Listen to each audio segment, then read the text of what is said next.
कितने मेथड से प्रॉफिट दिया गया है, एक टाइम बेसिस मेथड और एक सेल बेसिस मेथड। आपका एक लमसम पेमेंट होगा और एक आपका बताया गया इंस्टॉलमेंट पेमेंट। जिस तरह से आपका लोन अकाउंट बनाया जाता था रिटायरिंग पार्टनर में, सेम यही प्रोसीजर यहाँ पर भी है कि एग्जीक्यूटर को भी पेमेंट या तो लमसम के मेथड से किया जाएगा या फिर आप जो है इंस्टॉलमेंट लगा। सीएनएल सक्सेस का मतलब क्या होता है कि जो डेथ ऑफ पार्टनर है उसने जितने टाइम पीरियड तक फर्म के साथ काम किया है उतने टाइम पीरियड का प्रॉफिट फाइंड आउट करेंगे और उस प्रॉफिट को हम जो है यहाँ पर शो करते हैं। हेलो स्टूडेंट, आज हम डिस्कस करेंगे डेथ ऑफ पार्टनर का लेक्चर 2। फर्स्ट टॉपिक हम डिस्कस कर चुके हैं लेक्चर 1 में और उसमें हमने कुछ पॉइंट्स को डिस्कस किया था, जैसे कि डिजीज पार्टनर में न्यू रेशियो कैसे फाइंड आउट करते हैं, फिर डिजीज पार्टनर की गुडविल की एंट्री कैसे किया जाएगा। उसके बाद हमने डिस्कस किया था कि ट्रीटमेंट ऑफ गुडविल, फिर उसके बाद जो डिजीज पार्टनर है उसको प्रॉफिट भी दिया जाएगा। कितने मेथड से प्रॉफिट दिया गया है, एक टाइम बेसिस मेथड और एक सेल बेसिस मेथड। इन दोनों मेथड के बिहाफ पर हमने क्या फाइंड आउट किया था, प्रॉफिट फाइंड आउट किया था। और इसके बाद जो है आज के लेक्चर में हम डिजीज पार्टनर के कैपिटल के अकाउंट की बात करेंगे कि कौन कौन से ट्रांजेक्शन को हम कैपिटल अकाउंट में शो करते हैं। पहला तो आप बैलेंस शीट लेकर जाएंगे और दूसरा इसमें ड्राइंग अगर दिया हुआ है तो आप डिजीज पार्टनर की कैपिटल, जो डिजीज पार्टनर का कैपिटल अकाउंट बनेगा उसके डेबिट साइड में लिखेंगे, ये शो करना ही है आपको। दूसरा है शेयर ऑफ लॉस, अगर प्रॉफिट होगा तो प्रॉफिट का ट्रांजेक्शन बताया था किस तरह से करना है, किस तरह से लॉस होगा तो लॉस के इफेक्ट को भी हम पीएनएल में पार्टनर्स कैपिटल अकाउंट में दिखाएंगे, वो भी डिजीज पार्टनर के कैपिटल अकाउंट में। इसके बाद है रीवैल्यूएशन लॉस। रिवैल्यूएशन अकाउंट आपने एडमिशन में भी, रिटायरमेंट में भी पढ़ा है। इसमें भी अगर रीवैल्यूएशन से रिलेटेड कोई ट्रांजेक्शन दिया होगा तो पहले आप रीवैल्यूएशन अकाउंट बताएंगे, उसके बाद जो प्रॉफिट और लॉस होगा उसको वहां पे मेंशन करेंगे।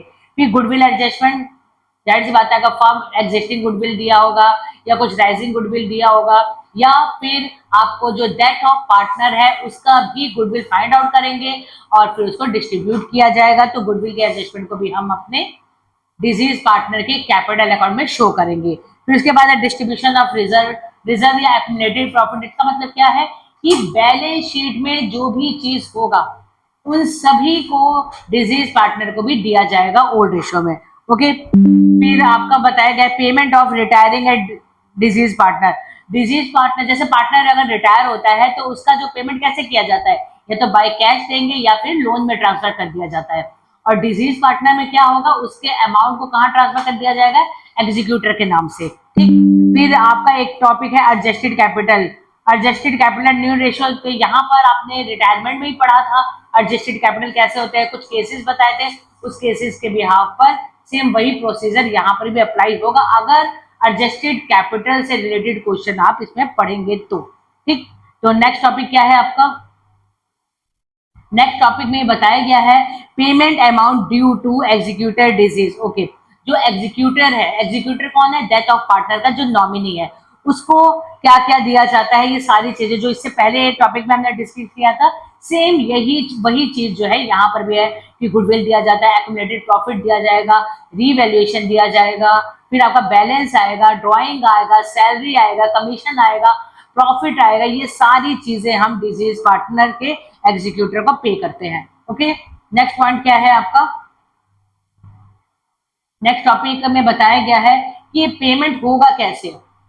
आपका एक लमसम पेमेंट होगा और एक आपका बताया गया है इंस्टॉलमेंट पेमेंट। जिस तरह से आपका लोन अकाउंट बनाया जाता था रिटायरिंग पार्टनर में, सेम यही प्रोसीजर यहाँ पर भी है कि एग्जीक्यूटर को भी पेमेंट या तो लमसम के मेथड से किया जाएगा या फिर आप जो है इंस्टॉलमेंट लगा के, कि अगर 10,000 पे करना है, 2 इंस्टॉलमेंट है तो किस तरह से उसका इंस्टॉलमेंट का पेमेंट किया जाएगा। तो ये दोनों मेथड बताया गया है, एक आपका लमसम मेथड है और एक आपका पेमेंट मेथड है। किसी भी मेथड को यहाँ पर अगर आपके क्वेश्चन में दिया होगा कि लमसम मेथड अप्लाई करना है या इंस्टॉलमेंट मेथड, ये आपके क्वेश्चन के बिहाफ पे पता चल जाएगा और हम इससे रिलेटेड हम क्वेश्चन भी करेंगे आगे, तो पता चलेगा किस तरह से हम फाइंड आउट करते हैं। अब यहाँ पे बताया गया है इसमें कि जो डिजीज पार्टनर है उसका कैपिटल अकाउंट में क्या क्या शो किया जाए। आप देख रहे होंगे कि इसके क्रेडिट में बैलेंस लिखा जाता है, जो भी पार्टनर होगा उसका बैलेंस आएगा।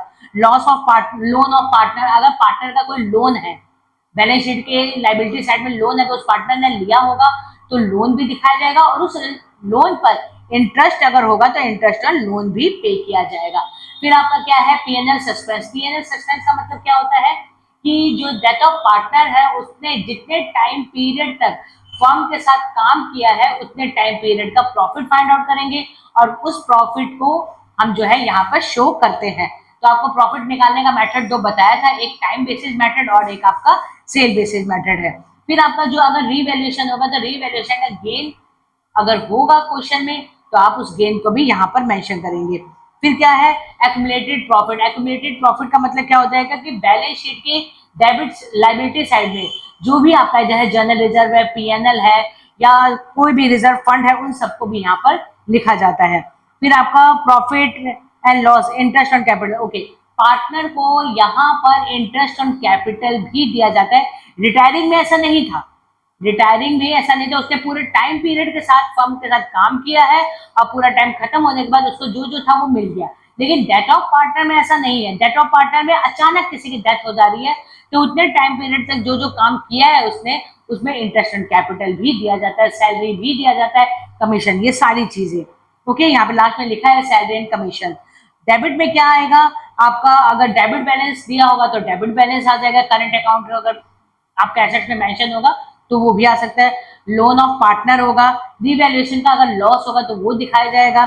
फिर आपका ड्राइंग आएगा, इंटरेस्ट ऑन ड्राइंग आएगा। अगर आपको प्रॉफिट एंड लॉस मतलब profit and loss suspense account है, उस केस में अगर लॉस होगा तो आप कहाँ दिखाएंगे, डेबिट में। ठीक है, फिर दोनों का डिफरेंस निकाल के उसे कहाँ पोस्ट कर दिया जाता है, एग्जीक्यूटर के नाम से। ठीक है बेटा, तो अभी क्वेश्चन करेंगे तो ज्यादा क्लियर होगा कि किस तरह से इसको करना है। ओके ओके, अब हम क्वेश्चन करते हैं और ध्यान से देखिएगा कि कैसे इसका इफेक्ट यहाँ पर दिखाया गया है। ठीक है, पहले क्वेश्चन को रीड करेंगे। क्वेश्चन है, विजय, विवेक एंड विनय 3 पार्टनर्स हैं, उनका रेशो गिवन है 3/4, 1/8, 1/8। ओल्ड रेशो गिवन है। ओल्ड रेशो क्या है आपका, 3/4, 1/8 एंड 1/8। तो हमें पहले क्या करना होता है, डिनोमिनेटर सेम करना होगा। 4 2 8, 6 1 1, ये आपका ओल्ड रेशो आ गया। इसके बाद आपका बताया गया है कि द डिजीज, उसकी डेथ कब हो रही है, 30 दिसंबर। मेन पॉइंट आप लिख लीजिएगा कि विनय की डेथ कब हो रही है, विनय की डेथ वो कब डाइड हो रहा है, 31 दिसंबर। 31 दिसंबर, 31 दिसंबर। ठीक है, अब 31 दिसंबर को अगर डेथ हुआ है तो अप्रैल से वो 31 दिसंबर तक आपके पास काम किया है। तो कितने महीने आपके पास काम किया है उसने, अप्रैल, मई, जून, जुलाई, अगस्त, सितंबर, अक्टूबर, नवंबर, दिसंबर, 9 मंथ उसने आपके साथ काम किया है। ठीक बेटा, तो हमने टाइम निकाल लिया। इसके बाद बताया गया है partnership deed follow, the deceased partner will be entitled to his share of profit up to date of death, calculate the basis of previous year profit. अब यहाँ पे बताया गया है कि जो प्रॉफिट फाइंड आउट करना है, प्रॉफिट किसका, डेथ ऑफ पार्टनर का जो प्रॉफिट फाइंड आउट करना है वो किस पे फाइंड आउट करना है, previous year profit. Previous year profit देखिए आपको नीचे सेकंड पॉइंट में दिया है, प्रीवियस ईयर प्रॉफिट कितना है, 2 lakh rupees. Previous year profit कितना दिया हुआ है, 2 लाख रुपीज। तो प्रीवियस ईयर प्रॉफिट और फॉर्मूला क्या होता है, profit multiply by rate multiply by time. तो प्रॉफिट कितना है आपका, 2 लाख आपका प्रॉफिट दिया हुआ है। रेट कितना दिया हुआ है क्वेश्चन में, रेट आपका मेंशन किया गया है, सॉरी रेट कह रहे हैं, share and time, share and time, share और टाइम। टाइम कितना है, 9/12 है, और शेयर कितना 1/8 है, 1/8 और 9/12। तो यहाँ पर 8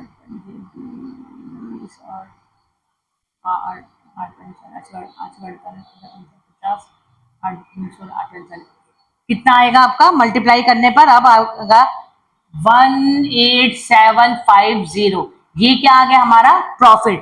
profit that means PNL suspense, यहां पर ये क्या हो जाएगा, पीएनएल सस्पेंस में ये जाएगा। ओके, सेकंड पॉइंट क्या है अब आपका इसका क्वेश्चन का, सेकंड पॉइंट में कहा है he will be entitled to his share goodwill of firm. अब गुडविल की बात की जाएगी। हमने प्रॉफिट फाइंड आउट कर दिया, डेथ ऑफ पार्टनर को जितना प्रॉफिट मिलना था उसका कैलकुलेशन हमने कर दिया। अब आइए नेक्स्ट पॉइंट पे कि goodwill of the firm calculated on the basis of 3 year purchase. तो यहां पर एवरेज प्रॉफिट से, जो आपने कब पढ़ा था चेंजिंग पीएसआर में, calculate valuation of goodwill, calculation of goodwill, जिसमें 3 मेथड था, average profit, super profit, capitalize profit. तो उससे क्या निकाला जाता था, फर्म का गुडविल। तो यहां पर एवरेज प्रॉफिट हमें फाइंड आउट करना होगा, किसके लिए, गुडविल के लिए। तो एवरेज प्रॉफिट का फॉर्मूला क्या होता है, टोटल प्रॉफिट। तो अगर इन सबको प्लस किया जाएगा तो आपका कितना हो जाएगा, 8 लाख दिया हुआ है, और आपका 6 4 एंड 2, ये आप टोटल करेंगे तो आपका कितना आ जाएगा टोटल प्रॉफिट। तो ये कितना आ गया, 20 लाख रुपए। अब 20 लाख को एवरेज प्रॉफिट निकालना है तो डिवाइड किससे किया जाएगा, 4 से। तो आपका कितना हो जाएगा, 5 लाख रुपीज। 5 लाख रुपीज क्या आ गया, आपका एवरेज प्रॉफिट। अब गुडविल कैसे फाइंड आउट किया जाता है, average profit multiply by number of purchase year. Number of purchase year आपको कितना दिया हुआ है, 3 ईयर परचेज है। 3 ईयर परचेज है तो आपका कितना हो जाएगा, 15 लाख। 15 लाख, ये आपका क्या आएगा, फर्म का गुडविल। अब फर्म का गुडविल से हम क्या निकालेंगे, रिटायरिंग डेथ ऑफ पार्टनर का goodwill, death partner goodwill, death partner goodwill. तो यहां पर 1,15 lakh multiply by his share कितना है, उसका शेयर दिया है 1/8, 1/8 उसका शेयर है। तो कट करेंगे तो आपका 87500। ठीक है बेटा, ये क्या आ गया, रिटायरिंग पार्टनर का, सॉरी डेथ ऑफ पार्टनर का गुडविल। अब इस डेथ ऑफ पार्टनर के गुडविल को हम किस रेशो में बांटेंगे, आपको गेनिंग रेशो फाइंड आउट करना आता है क्या, आपको रेशो दिया हुआ है, ये रेशो नहीं दिया हुआ है। तो अगर आपको फ्यूचर रेशो नहीं दिया होगा तो मैंने आपको बताया था कि जो पार्टनर रिटायर हो रहा है उसको हटाकर जो रिमेनिंग शेयर बच जाएगा वही आपका गेनिंग रेशियो हो जाएगा। इट मींस आपका गेनिंग रेशियो क्या होगा, 6:1। ठीक, अब आपका गेनिंग रेशियो फाइंड आउट हो गया 6:1। इस रेशियो के बिहाफ पर आप इस अमाउंट को दोनों में, आपका जो भी पार्टनर है, पार्टनर कौन है, विजय एंड विवेक में डिस्ट्रीब्यूट कर देंगे। आपका ये पार्टनर की डेथ हुई है, ठीक है, विजय एंड, इसको किसमें, विजय एंड विवेक में डिस्ट्रीब्यूट कर देंगे। क्लियर है बेटा, ओके। अब इसके बाद जो नेक्स्ट स्टेप होगा वो हमें क्या करना है, डिजीज पार्टनर का या डेथ ऑफ पार्टनर का कैपिटल अकाउंट बनाना होगा। डेथ ऑफ पार्टनर का कैपिटल अकाउंट बनाने के लिए फॉर्मेट वैसे ही है, टी शेप में।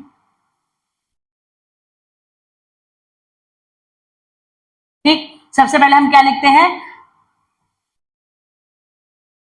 किसकी डेथ हो रही है, विनय कैपिटल। सबसे पहले लिखा जाएगा बाय बैलेंस बीडी। आप देखिए कि कितना बैलेंस है उसका, 2,50,000। विनय का बैलेंस कितना है, 2,50,000। सेकेंड स्टेप क्या करेंगे, जो आपने प्रॉफिट फाइंड आउट किया है, प्रॉफिट कितना फाइंड आउट किया है पीएनएल सस्पेंस में, पीएनएल सस्पेंस कितना है आपका प्रॉफिट, ये प्रॉफिट 18750। ओके, इसके बाद हमने विनय और विवेक को गुडविल का अमाउंट दिया है तो आप लिखेंगे विजय कैपिटल और यहाँ पे क्या लिखेंगे, विवेक कैपिटल। और जब इसको किस में बांटेंगे, 6:1 में डिस्ट्रीब्यूट किया जाएगा तो आपका आ जाएगा, ठीक, ये हमारा, और हमारा दूसरा 26786, ठीक बेटा, ये हमारा गुडविल आ गया। इसके बाद नेक्स्ट स्टेप क्या हो जाएगा कि आप देखेंगे कि बैलेंस शीट में कुछ ऐसी चीजें हैं जो पार्टनर में डिस्ट्रीब्यूट होता है। ओके, यहाँ पे सबसे पहले आ जाएगा जनरल रिजर्व। जनरल रिजर्व आप लिखेंगे, उसके शेयर का जो जनरल रिजर्व होगा, कितना दिया हुआ जनरल रिजर्व आपको 50,000, और उसका जो अमाउंट के अकॉर्डिंग कितना आ जाएगा आपका जब डिस्ट्रीब्यूट करेंगे, तो यहाँ पर 50,000 को 1/8 से करेंगे तो 6250। उसके बाद नेक्स्ट स्टेप क्या है, आप देखेंगे कि जो विजय है उसके नाम से लाइबिलिटी में लोन मेंशन किया हुआ है। लोन कितना है, उस लोन को भी यहाँ पे लिखा जाएगा। कितने का लोन दिया हुआ है आपको? 50,000 का यहाँ पर लोन है, तो विजय का यहाँ पर 50,000 का लोन भी मेंशन कर देंगे। ओके, अगर लोन लिया है तो आपको उसके ऊपर इंटरेस्ट भी पे करना पड़ेगा। अगर लोन लिया है तो इंटरेस्ट भी पे करना पड़ेगा। कितना? 50,000 है, तो आप देखिएगा 50,000 का आप उसने लोन लिया है और आपको यहाँ पे लोन का इंटरेस्ट नहीं दिया था। पार्टनरशिप डीड के according, absence of the partnership deed अगर नहीं दिया होगा तो 6%। ओके, और आपका जो टाइम पीरियड है उसका वो 9/12 है, तो आप कट करेंगे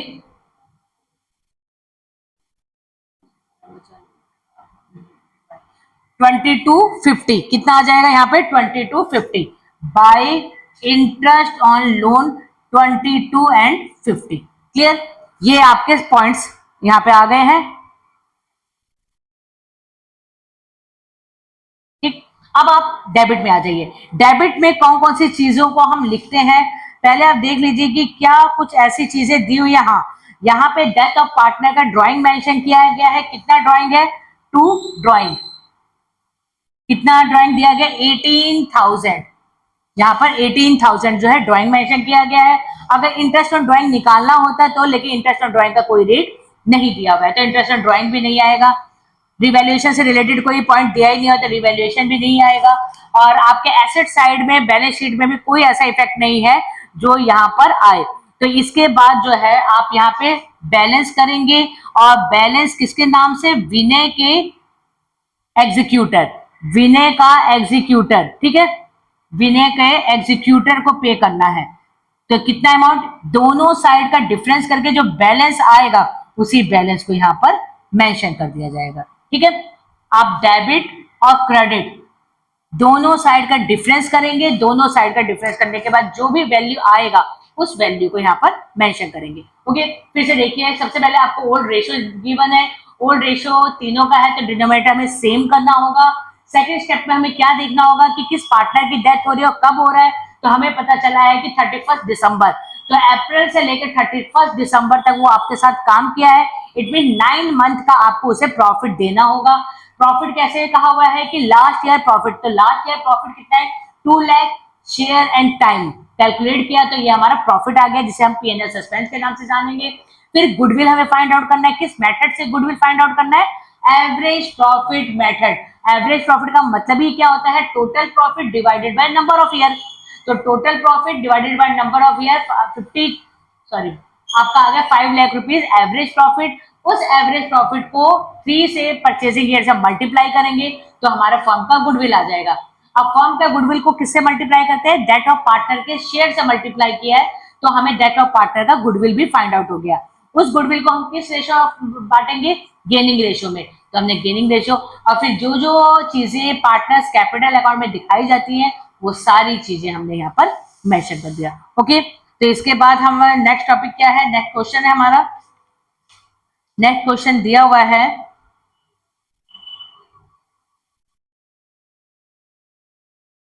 यहाँ पर नवीन, कविता and wishes. Naveen, Kavita and विशेष, ये 3 पार्टनर हैं। अब इसको भी हम 1 बाय 1 रीड करेंगे। रीड करने के बाद जो मेन की पॉइंट होगा उसको मेंशन करेंगे, और उसके बाद हम डेट ऑफ पार्टनर का कैपिटल अकाउंट बना देंगे। ठीक, इसमें क्या कहा हुआ है अब देखिए। यहाँ पे कहा हुआ है नवीन, कविता एंड विशेष और द पार्टनर, उनका प्रॉफिट शेयरिंग रेशियो कितना दिया हुआ है? 5:4:1। बैलेंस शीट आपको दिया गया है। बैलेंस शीट में कौन सी चीज पार्टनर्स में जाएगा? यहाँ पे प्रॉफिट चला जाएगा और एसेट साइड का एडवर्टाइजमेंट एक्सपेंडिचर चला जाएगा। ओके, ये एडवर्टाइजमेंट एक्सपेंडिचर पार्टनर, जो डेथ ऑफ पार्टनर उसके डेबिट में जाएगा, और आपका पीएनएल जो है क्रेडिट में मेंशन कर देंगे। ठीक है, अब हमारे को पता चल रहा है कि नवीन की डेथ हो रही है, कब है? 30 जून। कब कहा है? 30 जून। इसका मतलब अप्रैल से लेकर 30 जून तक उसने काम किया है। कितने मंथ हो गए? अप्रैल, मई, जून। 3 मंथ उसने आपके साथ वर्क किया है, और 3 मंथ का आप उसे प्रॉफिट देंगे। आप देखिए प्रॉफिट कैसे निकालना है। ही share of profit on the basis of average profit last 2 year. अब जो कह रहा है प्रॉफिट, प्रॉफिट कैसे फाइंड आउट करना है? एवरेज प्रॉफिट पे, एवरेज प्रॉफिट, ठीक है ना, average profit last 2 year, last 2 year. अब लास्ट 2 ईयर दैट मीन्स कि आप देखेंगे एक प्रॉफिट तो हमें दिया हुआ है, दूसरा प्रॉफिट कहाँ है, बैलेंस शीट के लाइबिलिटी साइड में भी आपको जो मेंशन किया है पीएनएल, वो आपका प्रॉफिट ही है। तो 1,50,000 प्लस में 50,000 प्लस में 50,000 कितना हो जाएगा आपका 2 लाख। ठीक है, हमने 2 से क्यों किया है यहाँ पे डिवाइड, क्योंकि इसमें क्या कहा है 2 ईयर प्रॉफिट, 2 ईयर प्रॉफिट, तो इसलिए हमने 2 से डिवाइड किया है। इसके बाद हमारा क्या आ गया, ये प्रॉफिट फाइंड आउट हो गया, एवरेज प्रॉफिट। ठीक, एवरेज प्रॉफिट हमें मिल गया, तो हमारा फॉर्मूला क्या होता है, average profit multiply bye share. अब नवीन का शेयर कितना है, नवीन का शेयर है 5/10, दैट कब हुआ है उसका 3/12, तो कितना हो जाएगा, कितना आ गया आपका 1250, ये आपका आ गया दैट ऑफ पार्टनर का प्रॉफिट। इसके बाद नेक्स्ट स्टेप क्या हो जाएगा, गुडविल फाइंड आउट करना होगा। तो his share of goodwill of the firm, goodwill was to be calculated on the basis of 2 year purchase और लास्ट 2 ईयर के प्रॉफिट पर। ओके ठीक है, अब यहां पर भी जो गुडविल है last 2 year profit, last 2 year का प्रॉफिट कितना है, average profit multiply by number of year purchase. Average profit कितना दिया हुआ है आपको 1,00,000 रुपीज, और नंबर ऑफ ईयर परचेज आपको कितना मेंशन किया गया है, number of year purchase 2 year purchase 2 year, तो यहाँ पे 2 ईयर हो जाएगा, तो यहाँ पे कितना हो जाएगा 2 लाख गुडविल आ गया। उसका शेयर कितना है दैट ऑफ पार्टनर का 5/10 कट करेंगे तो कितना आ जाएगा आपका गुडविल 1,00,000 रुपीज गुडविल आएगा। अब इस फर्म के गुडविल को आप जो डेट ऑफ पार्टनर है, डेट ऑफ पार्टनर का गुडविल हो जाएगा कितना 1,00,000 रुपीज मल्टीप्लाई बाय उसका शेयर, कितना शेयर है, अच्छा यहाँ पे निकाल तो दिया हमने, ये 1,00,000 रुपीज फर्म का गुडविल आया था, फर्म के गुडविल को डेट ऑफ पार्टनर के शेयर से मल्टीप्लाई कर दिया है, तो आपका जो है गुडविल आ गया, ये गुडविल का ये अमाउंट है, ये क्या है आपका गुडविल का अमाउंट फाइंड आउट हो गया। ओके, और फिर कहा हुआ है नवीन विड्रॉ 60,000, 1 जून को उसने विड्रॉ किया है, तो ठीक है, लेकिन उसमें कोई भी विड्रॉ के बाद इंटरेस्ट ऑन ड्राइंग नहीं दिया है, तो आप सिर्फ ड्राइंग मेंशन करेंगे, इंटरेस्ट ऑन ड्राइंग नहीं। अब हम बनाते हैं इसका पार्टनर्स नवीन का कैपिटल अकाउंट, सिर्फ नवीन का, नवीन कैपिटल अकाउंट। ठीक है, हम सबसे पहले क्या लिखेंगे, बाय बैलेंस बीडी, तो बाय बैलेंस बीडी कितना है यहाँ पर 1,00,000 रुपीज। ओके, यहाँ पर 1,00,000 रुपीज आ गया। ठीक बेटा, इसके बाद हम क्या नेक्स्ट स्टेप लिखेंगे, नेक्स्ट स्टेप में हमारा प्रॉफिट एंड लॉस दिया हुआ है, जो बैलेंस शीट में प्रॉफिट एंड लॉस को डिस्ट्रीब्यूट करिए, पीएनएल, पीएनएल कितना है 1,50,000 है ना, उसका शेयर कितना है, तो यहाँ पर कितना हो गया 0.75। ओके, इसके बाद आपको क्या दिया हुआ है, यहाँ पे ड्राइंग लिख लीजिए पहले, ड्राइंग कितना दिया हुआ है, यहाँ पर ड्राइंग आपको दिया है 60,000 दिया हुआ है। फिर एसेट्स में एडवर्टाइजमेंट एक्सपेंडिचर दिया हुआ है, एडवर्टाइजमेंट एक्सपेंडिचर कितना है 20,000, तो 20,000 और उसका शेयर कितना है 5/10, तो यहाँ पे कितना हो जाएगा 10,000।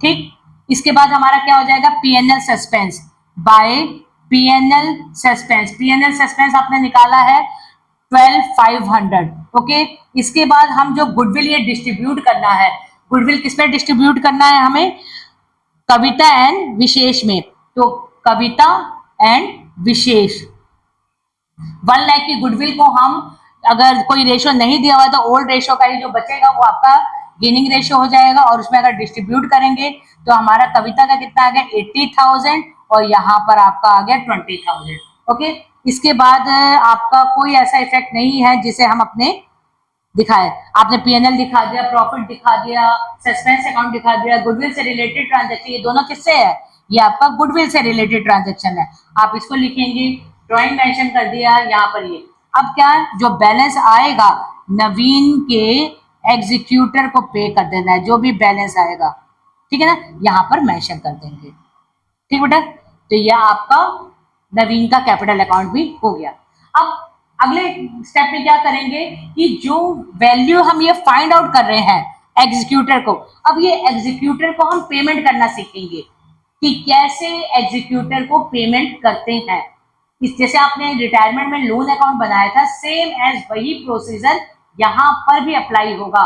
ठीक है, तो हमारा ये जो नेक्स्ट टॉपिक है, अब नेक्स्ट टॉपिक में आपको क्वेश्चन दिया हुआ है। क्या क्वेश्चन दिया हुआ है?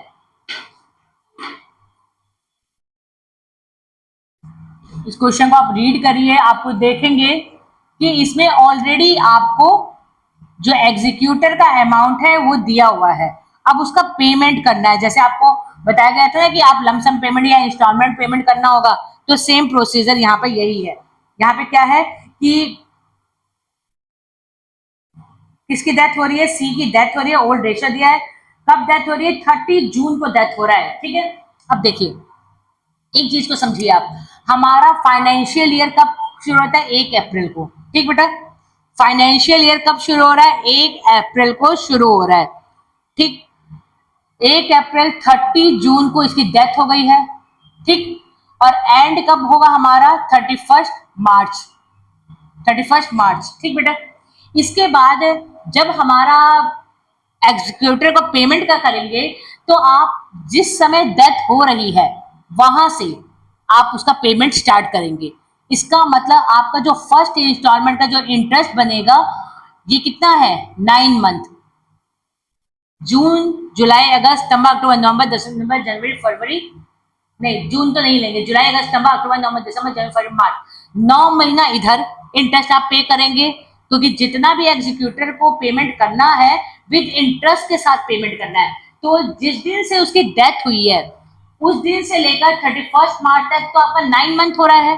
सपोज करो 2000 कब उसकी डेथ हुई है, यहाँ पे बताया गया है 2016 में उसकी डेथ हुई है।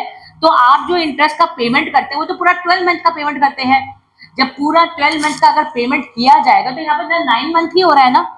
इसका मतलब अगला जो 3 महीना है वो कहां पर होगा?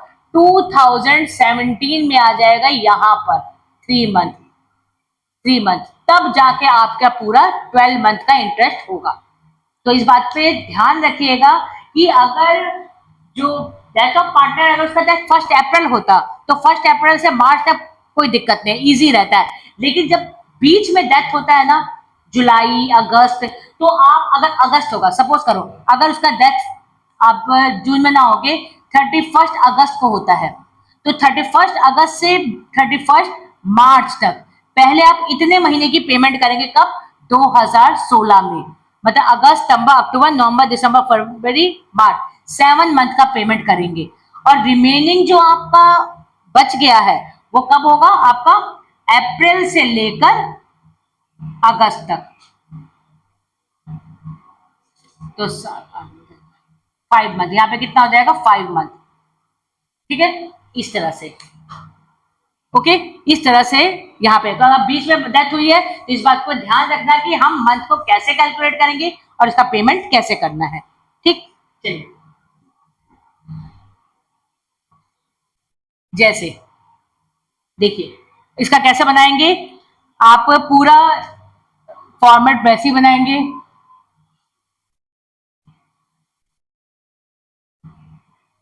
डेट का कॉलम जरूर बनाएंगे, अमाउंट, फिर यहां पर भी ठीक, यहां पर होगा डेट, पर्टिकुलर, फिर यहां पर अमाउंट, फिर यहां पर डेट, पर्टिकुलर, अमाउंट। ठीक बेटा, अब आप देखेंगे सबसे पहले डेथ कब हुई है? डेथ हुई है 2016 30 जून। ठीक, जून हुआ है। अब आप देखेंगे कि कितना उसको पेमेंट करना है। यहाँ पे देखिए his capital account show a credit balance, उसके कैपिटल अकाउंट में कितना शो हुआ है क्रेडिट बैलेंस? 70,600। ठीक है, इसका मतलब जो सी है उसके कैपिटल में कितना आ जाएगा? पेमेंट कितना है? 7,600। क्लियर, जितना पेमेंट हमें उसे करना है इतना पेमेंट करना है हमें। और लेकिन इसके बाद लिख दिया गया है सी एग्जीक्यूटर पेड 10,600, और जो उसके एग्जीक्यूटर को है पेमेंट कर दिया गया है। कब पेमेंट किया गया है? 1 जुलाई को, जुलाई में पेमेंट किया गया है। आप लिखेंगे टू बैंक, कितना पेमेंट किया गया उसको? 10,600 का पेमेंट कर दिया गया है। ठीक, अब आपके पास कितना रिमेनिंग बचा है? रिमेनिंग हमारे पास बचा है 60,000 रिमेनिंग बचा है। ओके, कितना रिमेनिंग बचा है? 60,000। आगे देखिए, and the balance of the 3 equal instalment. Okay, यहाँ पर इसको कितने इक्वल इंस्टॉलमेंट पे करना है? 3 इक्वल इंस्टॉलमेंट। इट मीन्स आपका इंस्टॉलमेंट बन गया है 20,000 का, 20,000 का इंस्टॉलमेंट बन गया। ओके, यहाँ पे समझ में आया आपको? सबसे पहले कितना उसको पेमेंट करना था? 70,600। इमीडिएटली पेमेंट कर दिया 10,600। रिमेनिंग जो बचेगा इंटरेस्ट उसी पे तो दिया जाएगा। ठीक है, अब जो आपका इंटरेस्ट आएगा, हम इंटरेस्ट कब पे करते हैं? 31 मार्च, 31 मार्च। अब आप देखेंगे जून से लेकर मार्च तक के जो टाइम पीरियड है, कितने मंथ है? 9 मंथ ही है, 9 मंथ है। अब यहाँ पे हम क्या पे करेंगे? इंटरेस्ट पे करेंगे। ठीक है बेटा, इंटरेस्ट पे करेंगे। कितने अमाउंट पे? 70,000 पे नहीं, कितने अमाउंट पे किया जाएगा? 60,000 उसका है। ओके, अब उसका रेट क्या दिया हुआ है? रेट इसका दिया हुआ है 10%। रेट कितना दिया हुआ है? 10% दिया हुआ है। और 9 मंथ, कट करिए, 12, 5, 60, इसका मतलब कितना आ जाएगा? 4500। ठीक है, आपका इंटरेस्ट कितना आ जाएगा? 4500। अब दोनों साइड का आप बैलेंस करेंगे, कितना आ गया है? यहां पर भी आप बैलेंस करेंगे। ठीक, अब यहाँ पे क्या लिखेंगे? To balance CD। अब इसमें से 75100 में से 1060054 और यहाँ पे 7 में से 1 6, यहाँ पे कितना आ जाएगा? 64500। ओके, अब यहां से आपका इंस्टॉलमेंट स्टार्ट हो जा रहा है। ओके, यहाँ पे क्या लिखेंगे फिर? अब आपका क्या हो जाएगा? 1 अप्रैल हो जा रहा है ना, 1 अप्रैल क्या हो जाएगा आपका? 1 अप्रैल। 1 अप्रैल को आपका अमाउंट कितना है? बाय बैलेंस BD कितना अमाउंट है? 64500। ठीक बेटा, अब आपका 12 मंथ कब कंप्लीट होगा? 12 मंथ होगा 30 जून को, तो आप यहाँ पे फिर 30 जून लिखेंगे। ठीक, बाय इंटरेस्ट लिखेंगे। इंटरेस्ट आप पे करेंगे कितने पर? जो आपका फर्स्ट इंस्टॉलमेंट है। फर्स्ट इंस्टॉलमेंट कितना है आपका? 20,000 का। ओके, नहीं, आपका इंस्टॉलमेंट अभी यही चलेगा ना, 60,000। 60,000 मल्टीप्लाई बाय 10, और यहाँ पे कितने मंथ है? अप्रैल, मई, जून, 3 मंथ। 1500। ठीक, अब इसके बाद अब दूसरा कब पेमेंट करेंगे? 31 मार्च इसी साल। ये 2017 है, ये 2016 था, अभी 2017 में सिर्फ जून हुआ है। अभी जून के बाद हमारा क्या बाकी है? मार्च भी। तो अब आएगा आपका 31 मार्च। अब आपका यहाँ पर 20,000 कम हो जाएगा, क्योंकि आपका एक ईयर 1 ईयर कंप्लीट हो गया। जब 1 ईयर कंप्लीट हो जाएगा, तो अब आप इंटरेस्ट कैसे पे करेंगे? Bye interest 40,000। 60 में से 20 माइनस करना है, आप कितना रह गया? 40 मल्टीप्लाई बाय 10। अब कब तक? जून से लेकर मार्च तक। कितना महीना हो गया आपका? 9 मंथ। ओके बेटा, तो यहाँ पर हो जाएगा 0 0 0 0 3 3 9 3 4 12, यहाँ पर 100 आएगा। यहाँ पे कितना आ जाएगा? 3000। ओके, यहाँ पे कितना आ गया आपका? 3000। अब यहाँ पर आप क्या करेंगे? यहाँ पर आपका फिर बैलेंस हो जाएगा टू बैंक। यहां पर आप लिखेंगे टू बैंक, टू बैंक। अब देखिए, अब बैंक में तो हमें पेमेंट करना है ना, बैंक में हमें 30 जून, यहाँ पे तो जब डेथ हो रही है उसी का एक डेट डालेंगे। बैंक में पेमेंट कैसे करना? आपका इंस्टॉलमेंट कितने का बना है? 20,000 इंस्टॉलमेंट है। ओके, अब इसी पर आपने 2 बार इंटरेस्ट पे किया, एक 4500 और एक आपका 1500। इसका मतलब आपने 6,000 का इंस्टॉलमेंट इंटरेस्ट पे किया। इंस्टॉलमेंट आपका 20,000 और इंटरेस्ट कितना है? पूरे 12 मंथ का कितना हो जाएगा? 4500 हो जाएगा और एक आपका 1500। तो आपने टोटल पेमेंट किया है 26,000। अब इसको ऐड किया जाए, 69 में आप 26 को माइनस करेंगे तो आपका आ जाएगा 43। रिमेनिंग अमाउंट कितना आ जाएगा आपका? 31 मार्च।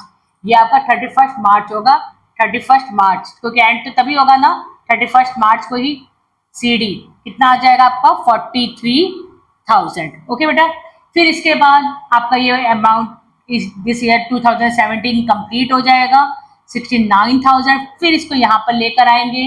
अब आपका कौन सा ईयर हो जाएगा 2018, 1 अप्रैल लिखेंगे।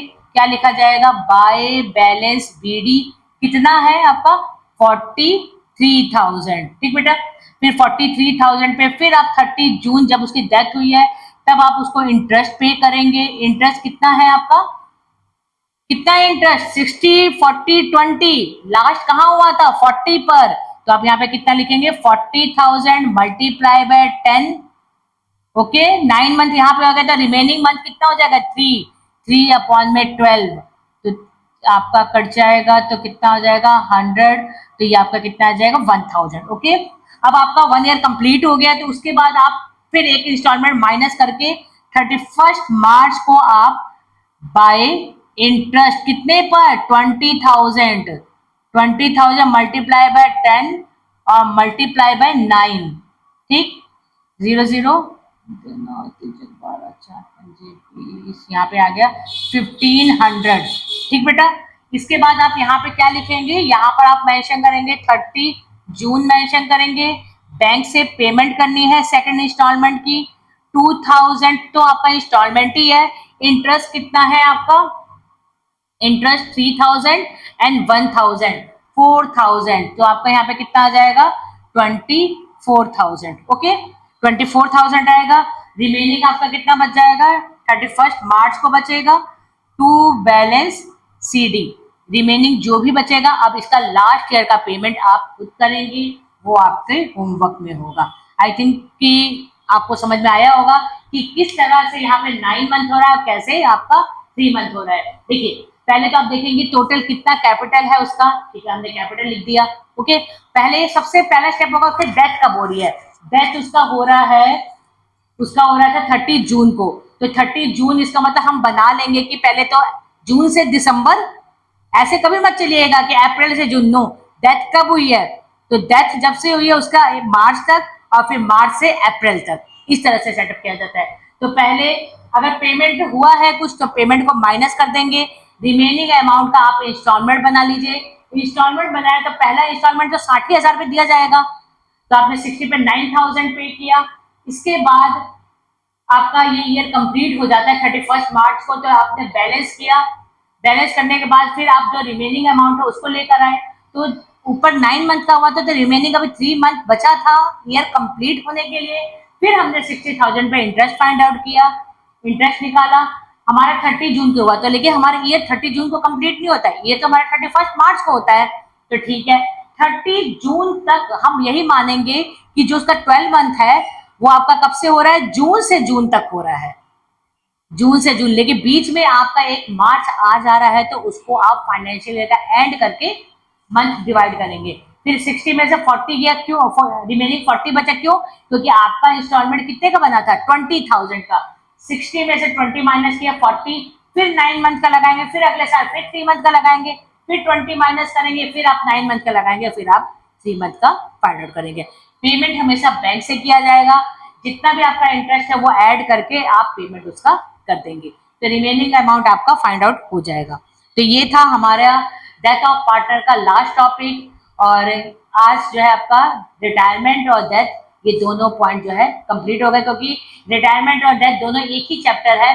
रिटायरमेंट में से भी क्वेश्चन आता है और डेथ में आपका सबसे ज्यादा प्रॉफिट कैलकुलेट, जो आपका टाइम बेसिस मेथड होता है या सेल बेसिस मेथड, वो, तो दोनों में से कोई एक ना एक मेथड जरूर आता है, उसके जनरल एंट्री पास करना जरूर आएगा। तो आप इसको अच्छे से प्रैक्टिस करिएगा कि कोई मिस्टेक ना हो। ठीक है, okay, thank you so much.